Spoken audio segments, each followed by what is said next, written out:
Hey everyone, it is Monday night at 5 o'clock. Always in a parking lot, always, it seems. Anyway, had my first day of work. That went good. If you don't know, I'm a paraprofessional. I'm working with 3 and 4 year olds. And boy, do they keep you hopping. There is no sitting at this job, which I like, actually. And, they like to stay on a schedule. So, and it's like preschool. They're 3 and 4. So, I have different kids in the morning, and then they get on the bus and go home, and then a different set in the afternoon. And sometimes they're different kids. Some come Monday, Wednesday, Friday. Some come Tuesday, Thursday, but yeah, I think I'll like it. I think I need some kind of schedule myself and consistency. And so I got off at 4:30, got the kids on the bus, and now I am at the gym because I need to work it out.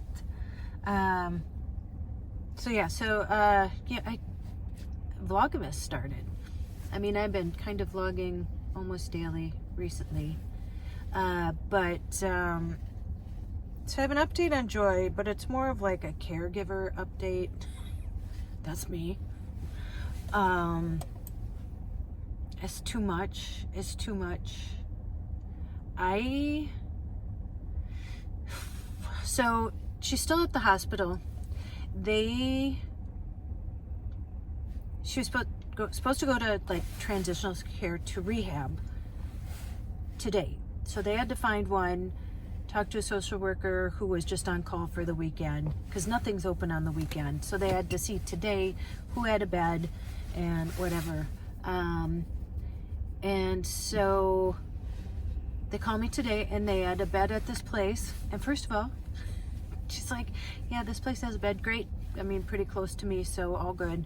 And then she's like, well, it's a private room, so they pay everything except for $25 a day. I said, sorry, no can do. I said, I just got her a medical assistance. I said, she has like no money in her checking account right now. I just paid the $1,200 to Norbella for December. And when this is in transition with medical assistance, so she'll be getting her Social Security check soon, but then we have to pay that $600 and something for November because it's retroactive, and then we'll have to pay that for December. So I have no clue, and I'm good at finances. I have no clue where it's at right now. I just have no clue. So I said, no, because I don't know how long she's going to be there. And so I said she can't pay that. But there's a silver lining. They did call me back and say that they're taking her to the same place. There's a room. It's a shared room, but there's nobody there.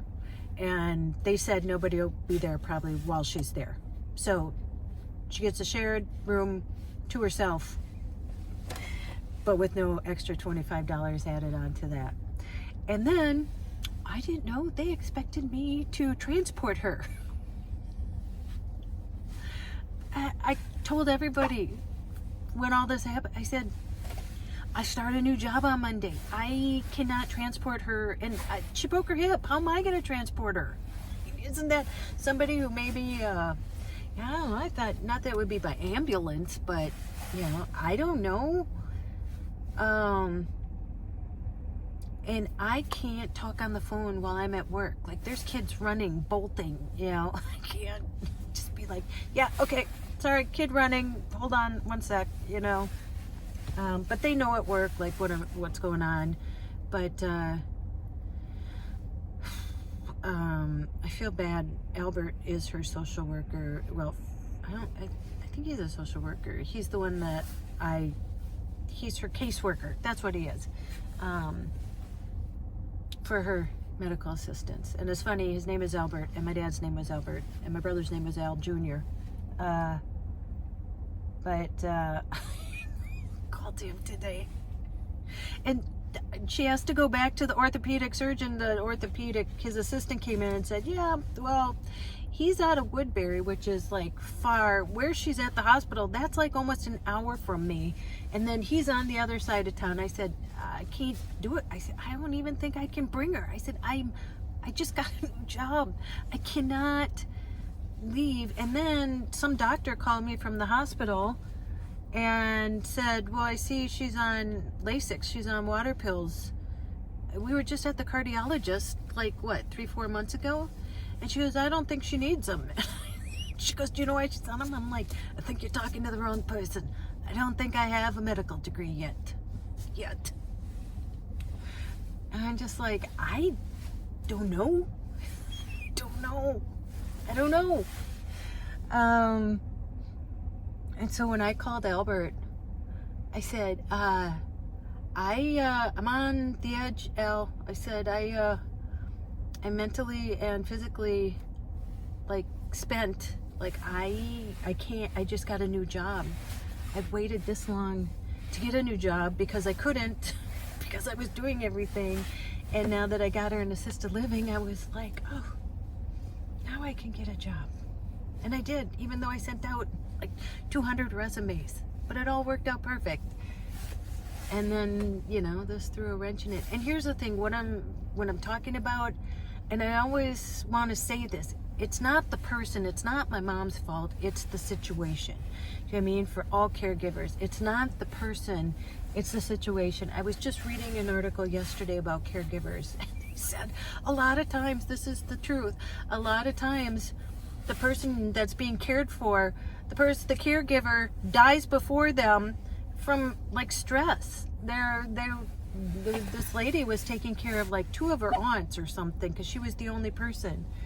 And this is what like chaps my head, and I get it, but I mean, it shouldn't be expected that whoever is the person, like I'm the power of attorney, I'm the healthcare directive, do you know what I mean? Yeah, I've done everything.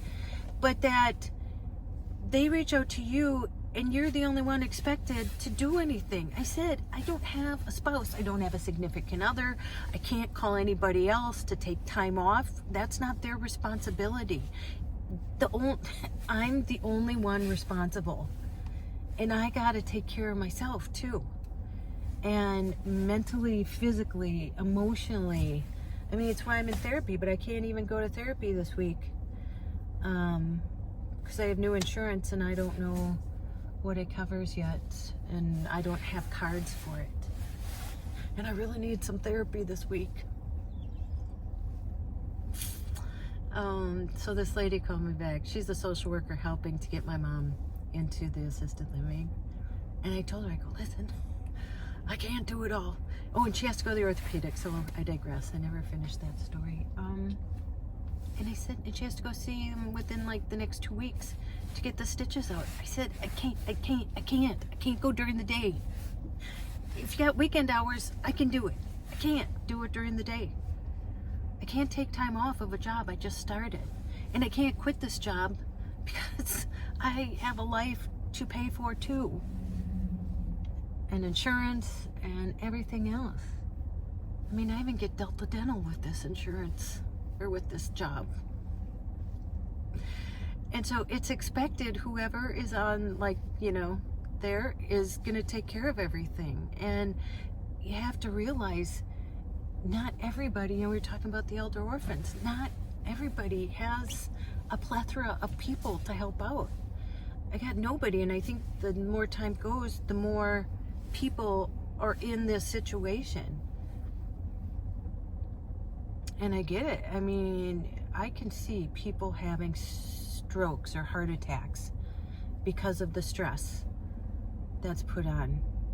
But I tell you what, if you are a social worker, and I told this, because this lady, I'd talked to her a couple times today, and I said, I can't do it all.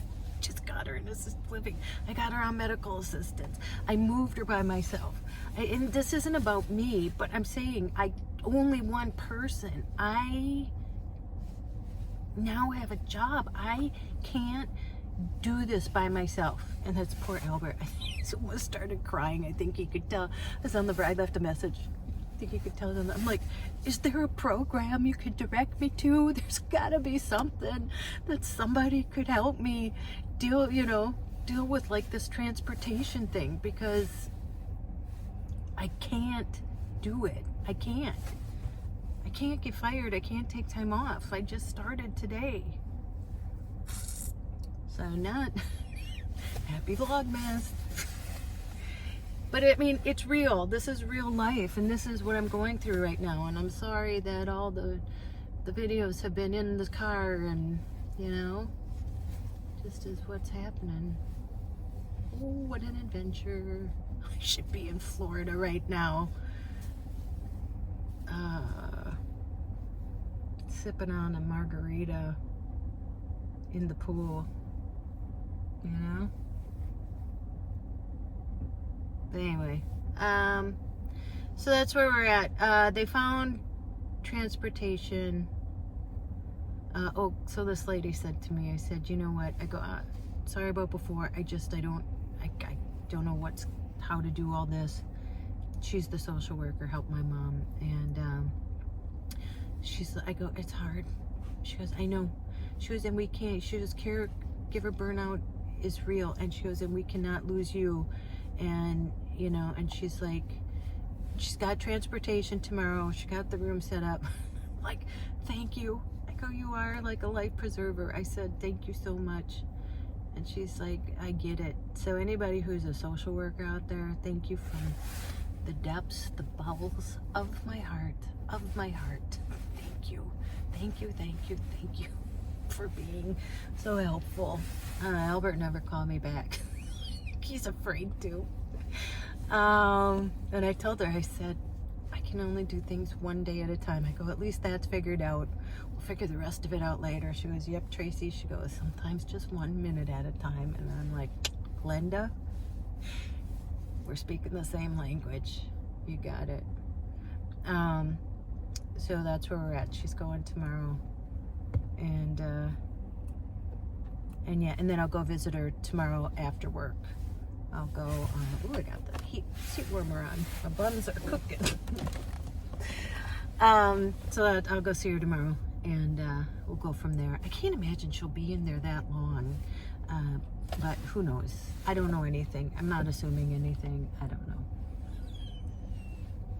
So much for an update, huh? Okay, I'm gonna go in. I'm gonna go work it out at the gym here, and yeah. That's all I know. Okay. Wow. Whole month of this.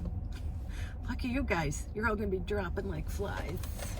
Okay, you know what to do. Go out, make an adventure. No matter how big or how small. Every day is an adventure. Life's the adventure. Life's the adventure. Go call someone you love, and as Joyce says, tell them that you love them. And don't you dare. I know it's not easy a lot of times, but don't you dare forget your magic. Okay, I will see you in the next one. I'll see you tomorrow. I'll see you tomorrow. Okay, bye.